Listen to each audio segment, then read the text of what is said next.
Hello, everyone, and welcome back to Season 2 of Red Square, Blue Square, your go-to for Battlebots recap and reaction. I'm your host, once again, Richard Tiemann, and this is powered by the F.A.N show Robotics Division. Excited to get back here in 2022, although the taping happened in 2021. We're going to get mixed up back and forth probably all season long because I had to double check what year it was every time Chris and Kenny said, yeah, it's 2021. But Happy New Year to all of you. I have two very exciting guests, and we're going to recap the whole episode.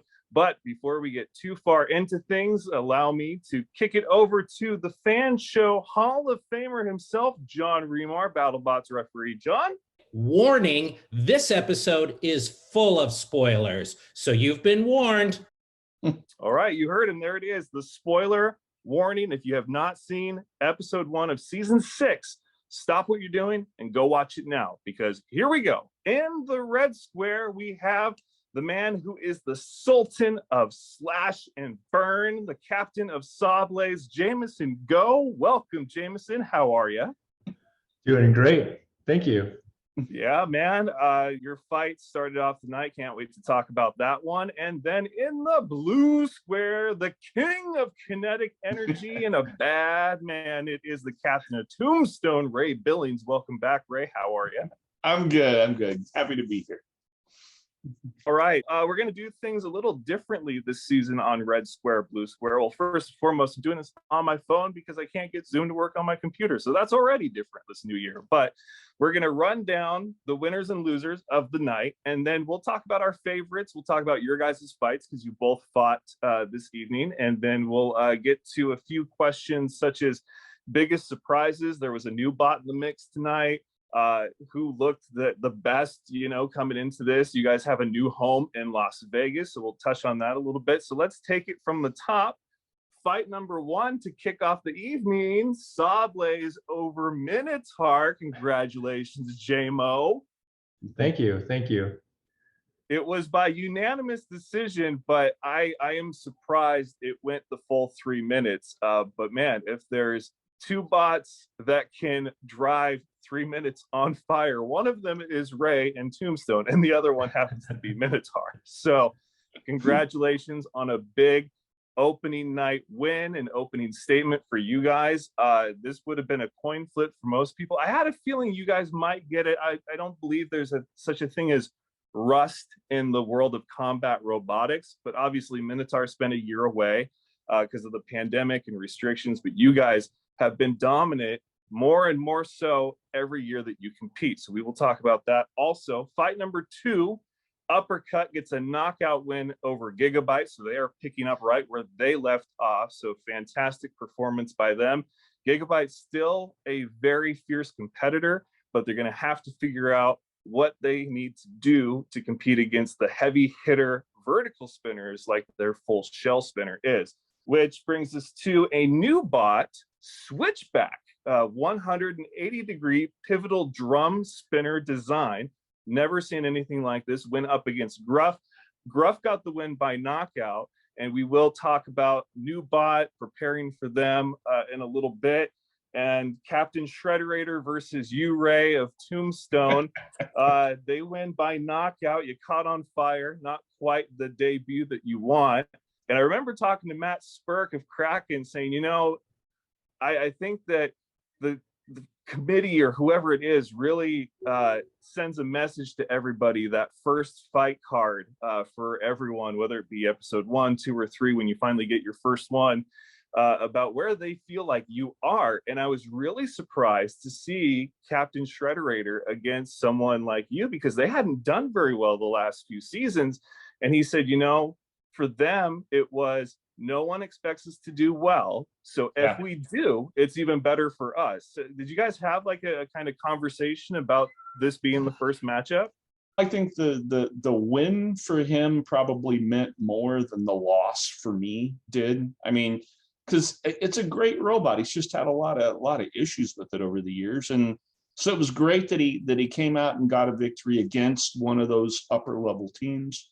And I mean, don't get me wrong, I always want to win, and Brian's a good friend of mine, so you know, there's a little bit of rivalry that happens in that regard anyway. You know, so I wasn't overly upset with how things turned out, no matter how expensive that particular match ended up being. Well, and if he goes 4-0, then you guys lost to a great bot, you know, in the end. And that's kind of how things end up playing out in the world of Battlebots, is that, you know, it's such a short season, so to speak. But if you guys get beat early, it's not the end of your season, because if that bot that beats you ends up having a great season, then it looks better for you as far as the strength of schedule goes. So there's hope in that. Next one was free shipping and Blacksmith, the return of two veteran fighters. We had Blacksmith win by unanimous decision. So second fight that went to decision, and it was unanimous.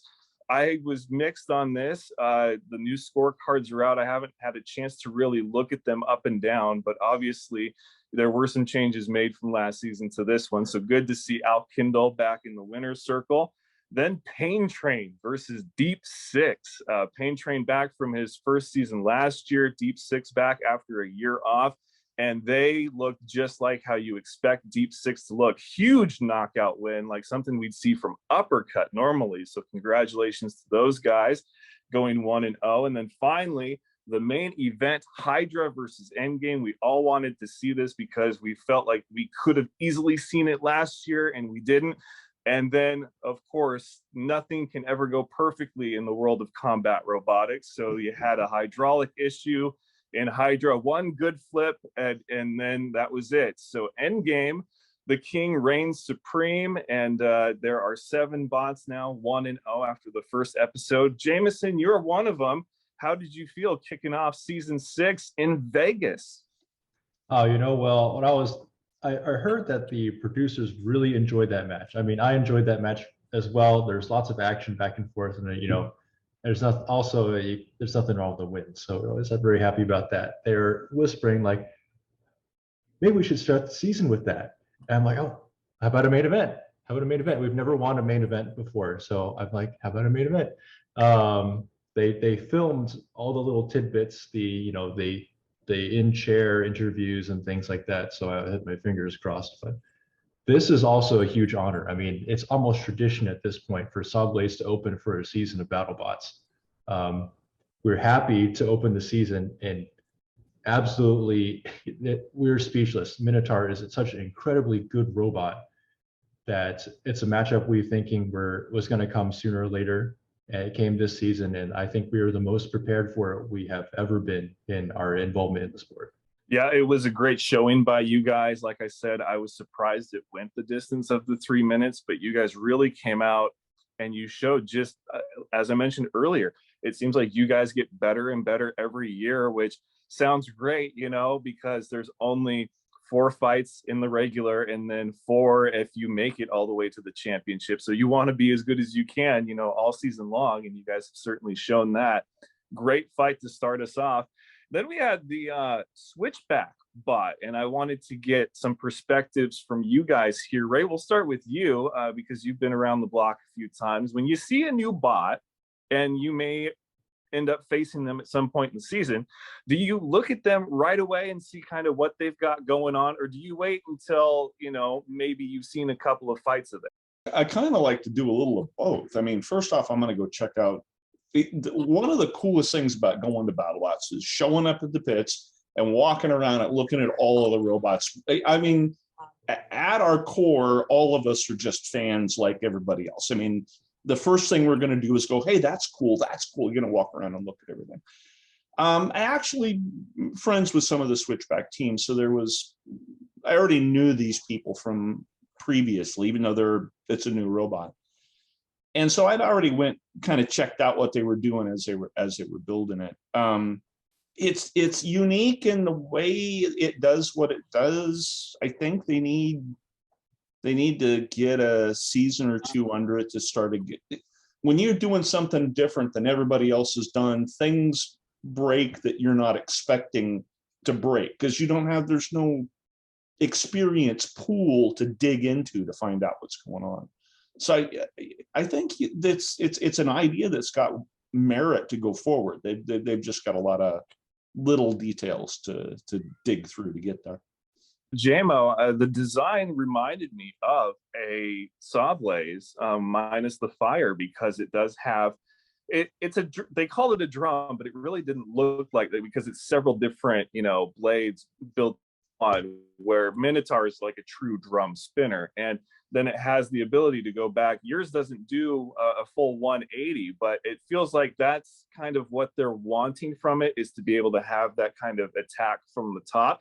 Did you guys talk at all about designs and pros and cons or do's and don'ts of bots like those? We didn't talk a whole lot about it. I know that when I looked at the design initially when they were applying, and the one thing, I mean, I was prepared for it to be a very fierce robot. They've got all the numbers there to be very competitive. I mean, 80 pounds maximum drum weight it's right up there to the limit. So they could have some serious damage they could do. And the articulation, I think, is a really neat aspect, because you could adjust to your opponent. It's not a fast moving arm, but it can position in ways which would normally get other robots in trouble. Let's say, I don't know, most robots are playing the ground game. Let's totally ignore the ground game and hover that thing at height to all the juicy stuff. So like, I thought it was a really neat strategy. And initially I thought it was a faster arm, so I didn't quite understand how it would operate. Just like Ray said, it's a new design. It's never been tried before. I think that after this first season, their wins and their losses will teach them a lot, and they'll come back for sure with a upgraded version that's going to improve on however they did this season.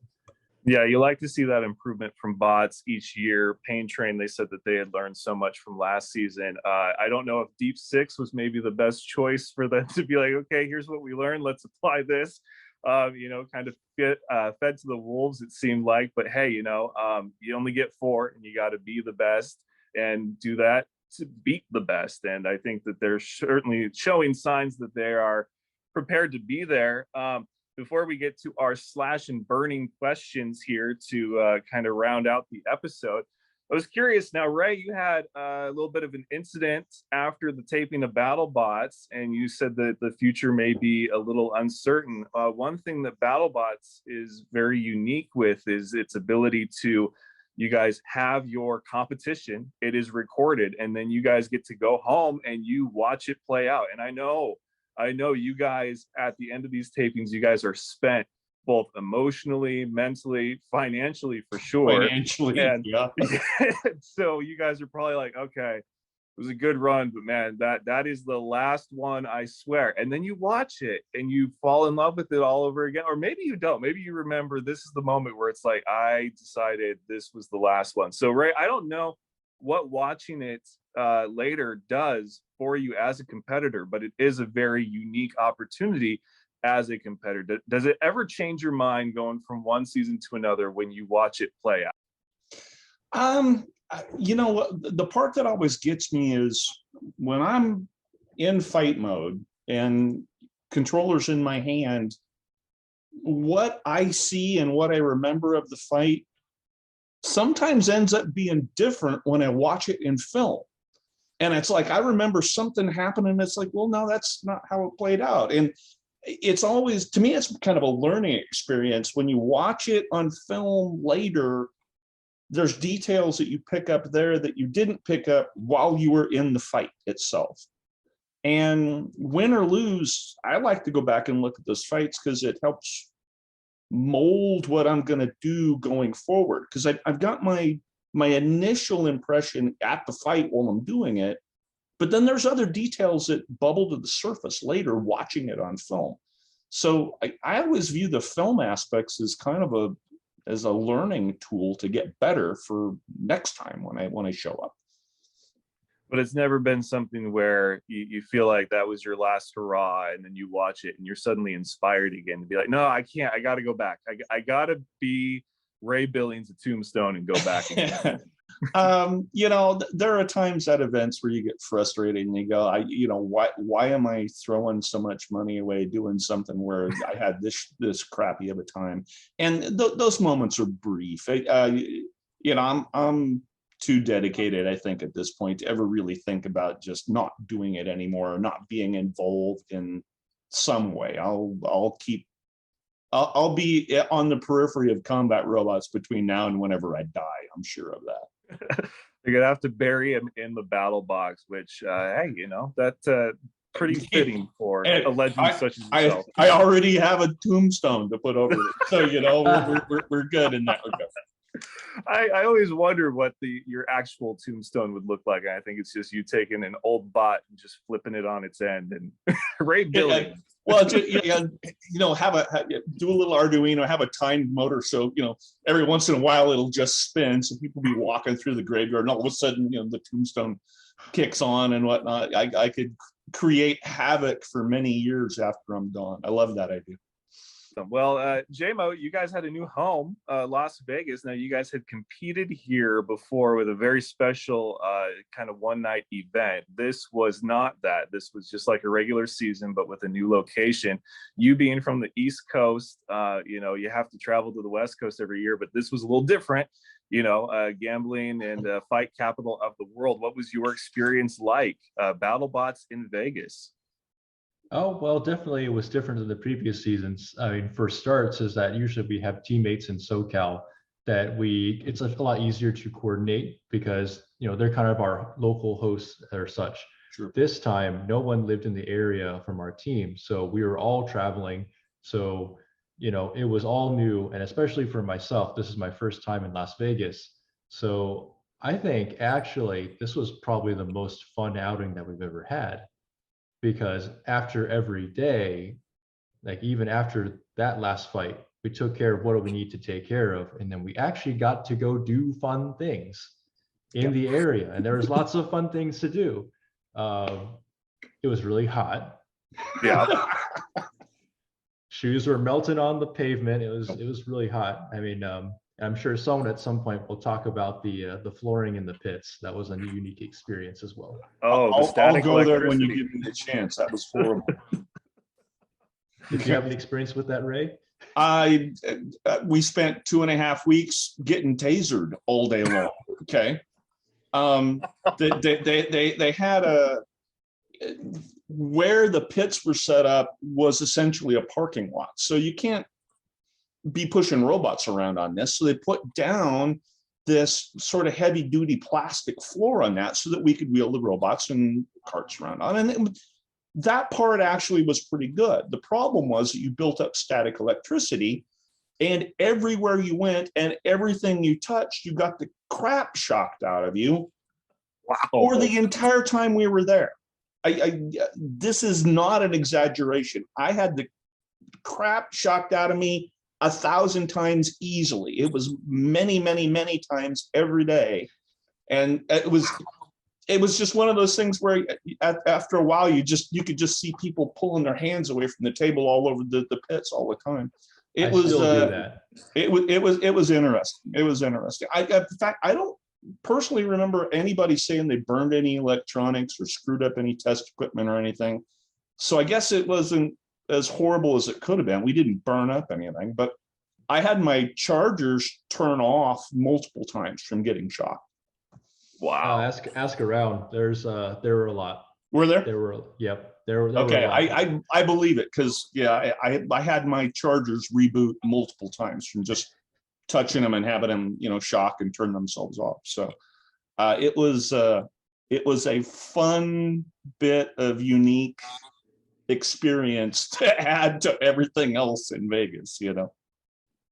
That is crazy. Well, I'm glad that you guys survived.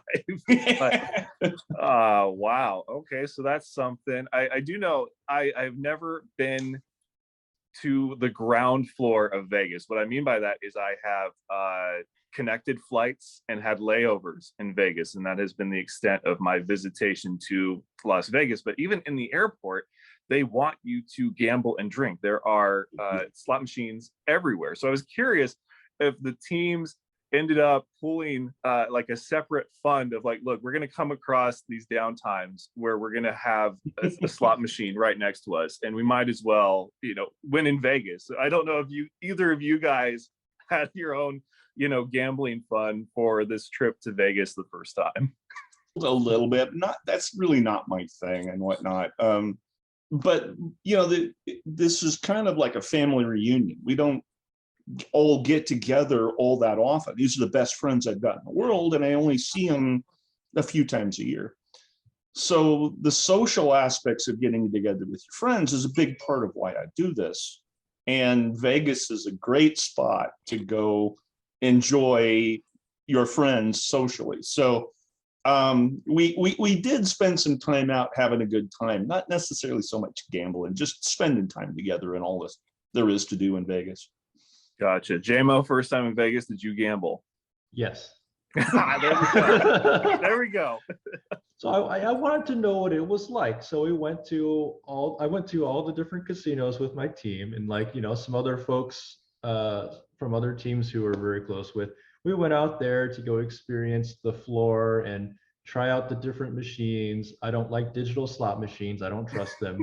I had the most fun at the tables. So I did like the small betting blackjack. I liked that a lot. And so I came away with like $1 chips from all the major casinos. There you go. After losing much more than $1. After losing much more than that. Yeah. I mean, it was an experience. I really enjoyed it. I mean, I think of it as I just paid a little bit for an experience instead, and I loved all of it, except for the smoke. I think that's a great approach to it, but you did get a win on the debut episode of season 6. So congratulations. And we've got you as 1-0, Uppercut, Gruff, Captain Shredderator, Blacksmith, Deep Six, and Endgame. I think there's really not a whole lot of surprises as far as the win column tonight. So let's get to the slash and burn questions for this first episode back of Red Square, Blue Square.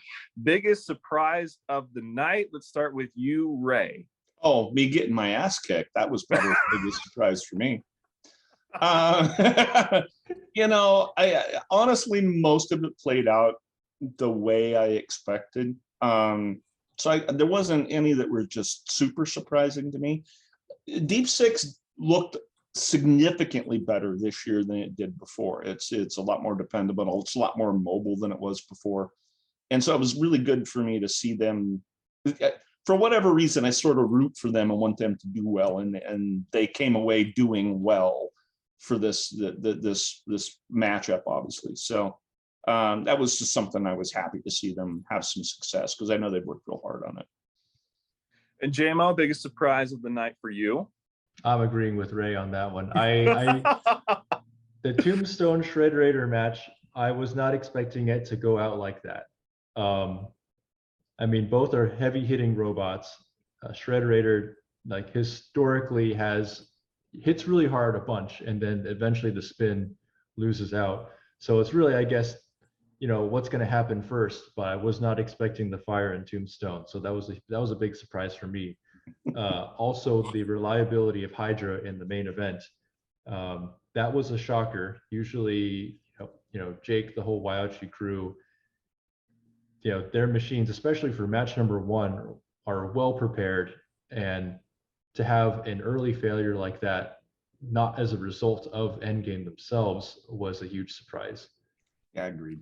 Yeah, I was going to say, for me, it was definitely Hydra, not just losing, but getting knocked out because of weapons failure so early on. And, I'm not saying that I thought Endgame was a clear-cut winner, but you definitely expect 2 bots like that to go the distance, especially with great driving skill and just the builders that they are. So that was a big surprise. Yeah, the outcome of Shredderator and Tombstone was a bit surprising, but when they put fights like that in there, you almost kind of eyeball it and be like, is that in there for a reason? Because I feel like that's in there for a reason. And then sure enough, we get the first big upset of the season. How about the most impressive this evening? JMO, we'll go back to you. Most impressed you were this evening? I have to agree with Ray once again on Deep Six. That robot, you think about Uppercut when you see the hits that it can deliver. Watching the slow-mo replay, Pain Train's top plate simply disappeared from the frame when he caught that edge. It has the stability, it has the reliability now, and it's going to be a very fierce robot. Yeah, Ray, how about you? The biggest surprise of the evening? Yeah, well, I mean, I'll reiterate what I said before. Deep Six is the real McCoy. When they dropped a little bit of weight in the weapon and then sort of moved that weight around to improve the rest of the robot, and I was really happy to see them do well. The work they did shows in how it worked when they got it in the arena. So that was the one I was happiest to see. Yeah, I was really impressed with Deep Six, and I think Gruff, though, also very impressive. You can never know what's really going to happen with a new bot out there, especially one as well put together as Switchback was. But Sam McCamus, he came to play, and Gruff, I almost thought it was Gamma 9. He did a new paint job on that thing, and it looks just like Gamma 9. So they need to go back to the orange, but very good job for them. So the last question here for you guys is, we've seen a new bot now, and then we've seen a bot return for the first time since their debut season. So Switchback and Pain Train. What advice would you give to these two teams still very early in their BattleBots career, Ray? Look at the stuff that broke or didn't work the way you want and try to design. People try to do these massive changes, and the way to do this is small iterative changes over time. And both of them have the option of doing significantly better. So whatever the little details that they're missing, pay attention to them and try to fix those little things, because they've got designs that can work. They just got to work out the details to make sure those whatever broke doesn't break again. Do you like the Switchback design? Do you think that's something that we can look forward to seeing improve and get better over time? It's certainly unique. Honestly, they probably ought to pull some weight out of the weapon itself too, and then devote that into the arm moving a little faster and a little more structure around it. I think it's certainly something that has potential. Like James said, because they can arrange where they're coming into you at different angles. So, if they can, everybody's going to have a really sharp, strong nose or armor piece, but if you can come up a little higher and reach over and grab a wheel or something like that, you can do all kinds of damage that way. So it's got potential. I hope they continue with the idea and keep improving on it going forward. JMO, what about you? You've obviously got an impressive bot that seems to improve year and year and year after year. What would you say to these two young bot builders? I know that they've been around other circuits, but obviously strictly BattleBots and just the different league that is. My biggest advice is probably just work on that reliability almost with the new judging criteria, and just seeing how the war of attrition goes on, not only in the match, but throughout the entire tournament. It's almost a thing that wins you more than having the biggest, strongest weapon or anything like that. Work on that reliability, and as I always try to think about and say is, I just want the robot to do what I tell it to do. So that's part reliability, and then a more important focus onto just movement, mobility. I looked at both those teams tonight and looked at the opportunities they had in every single fight, and I just looked and had the feeling that they're trying to move, but they just can't. So take a little bit of that weapon, put it into the drive, make sure it can move around real well, so that whatever you're thinking, it can be doing. And I think that they're going to do so much better in the next year. I agree. All right, guys. Well, hey, it's been a real treat to visit with you. First time in the new year, 2022, talking about the 2021 BattleBots season. But we're okay on the details. We'll get used to it as the season goes on. But great fights from both of you. Ray, I know it was a rivalry one with you, not the outcome you wanted, but you're Tombstone. I mean, come on. Well, it's okay. It really is. You play this game long enough, you're going to win some matches, you're going to lose some matches. You can't let those losses beat you up. It's just how you got to go forward. Keep doing it. Exactly. And JMO, way to keep the streak alive. I think it's becoming officially a BattleBots tradition for SawBlaze to go out there and get the opening night win on the first card of the new season.